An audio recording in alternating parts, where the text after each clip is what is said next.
వందే మాతరం, వందే మాతరం. సభపై కూర్చున్నటువంటి పెద్దలకు, సభ ముందు కూర్చున్నటువంటి నా తోటి హిందూ బంధుమిత్రులందరికీ స్వాగతం, సుస్వాగతం. ఆర్ఎస్ఎస్ 100 సంవత్సరాలు పూర్తి చేసుకున్నటువంటి సందర్భంగా శతాబ్ది ఉత్సవాలలో భాగంగా ఏర్పాటు కొన్ని వినూత్నమైనటువంటి కార్యక్రమాలను నేడు చేస్తుంది. అందులో మన హిందూ ధర్మాన్ని, హిందూ ధర్మ సంస్కృతిని కాపాడుకోవడానికి ఏర్పాటు చేసుకున్నటువంటి విరాట్ హిందూ సమ్మేళనానికి హాజరవ్వడం, ఇలా వక్తగా నేను మీ ముందు నిల్చోవడం నా పూర్వజన్మ సుకృతంగా నేను భావిస్తున్నాను. అసలు ఎందుకు మనం ఇలా హిందూ సమ్మేళనాన్ని ఏర్పాటు చేసుకున్నాం?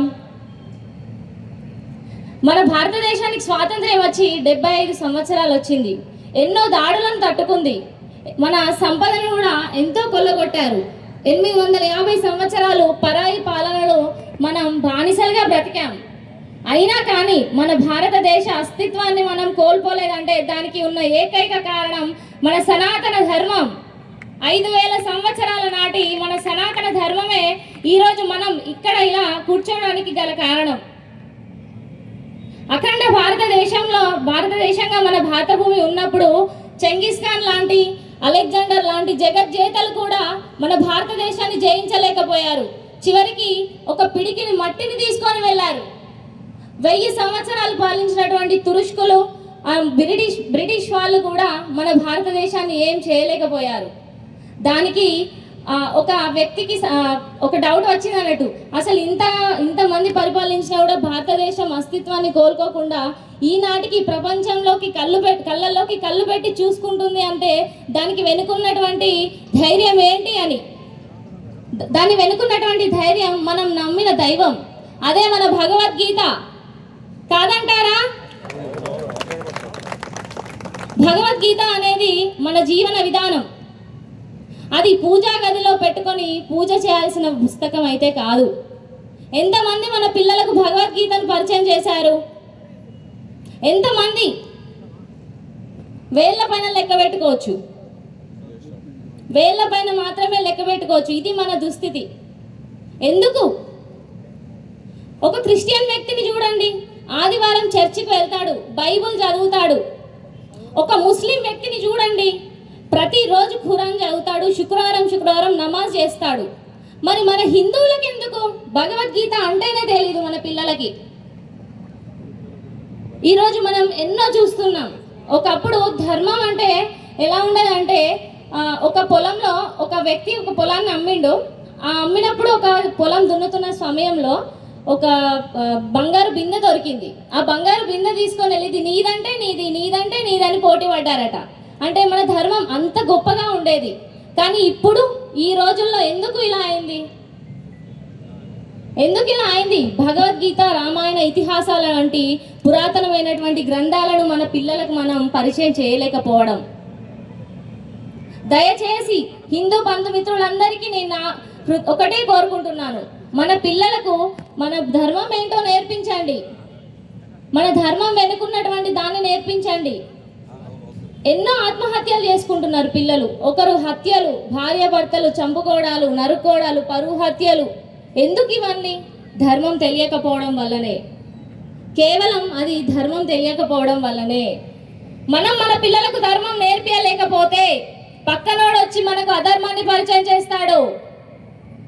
ఈ విషయాన్ని ప్రతి ఒక్కరూ గుర్తుపెట్టుకోవాల్సిన అవసరం ఎంతగానో ఉంది. భారతదేశానికి మూలం ఏంటంటే ఒక కుటుంబం. ఒక కుటుంబానికి మూలం ఒక స్త్రీ.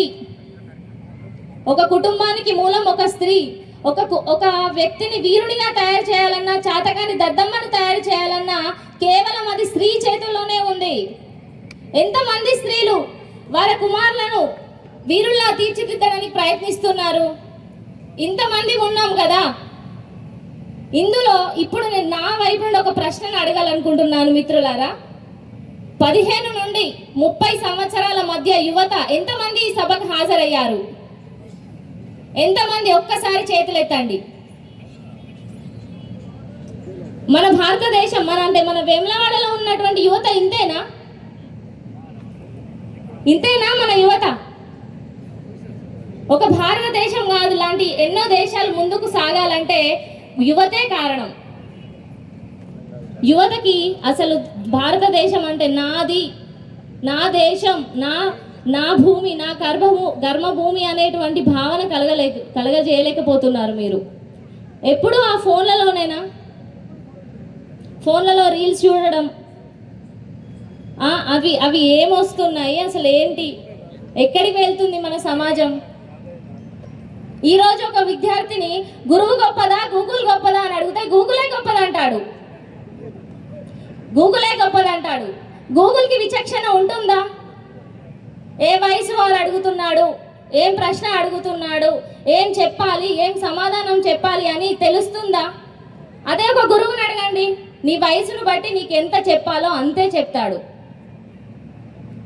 అంటే మాతృదేవోభవ, పితృదేవోభవ, ఆచార్య దేవోభవ అన్న భావాన్ని మనం నింపలేకపోతున్నాం. దయచేసి చెప్తున్నాను, పిల్లలను సెల్ ఫోన్ నుండి ఎంత వీలైతే అంతగా దూరం పెట్టండి. మా మాట వినట్లేదు అంటే ఎలా వింటారు? సెల్ ఫోన్ మాట వింటున్నారు కదా.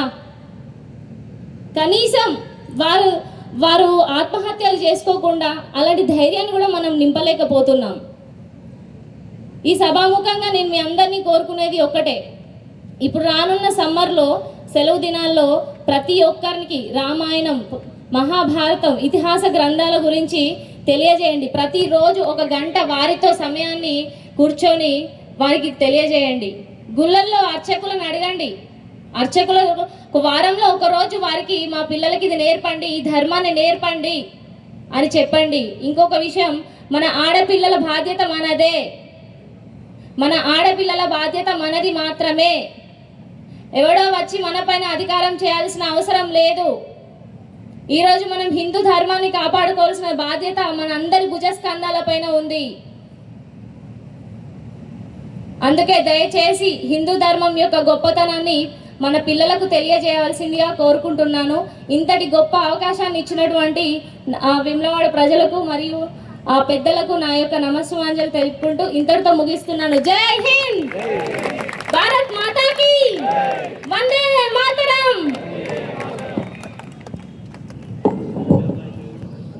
అధ్యక్షులు శ్రీ డాక్టర్ కోట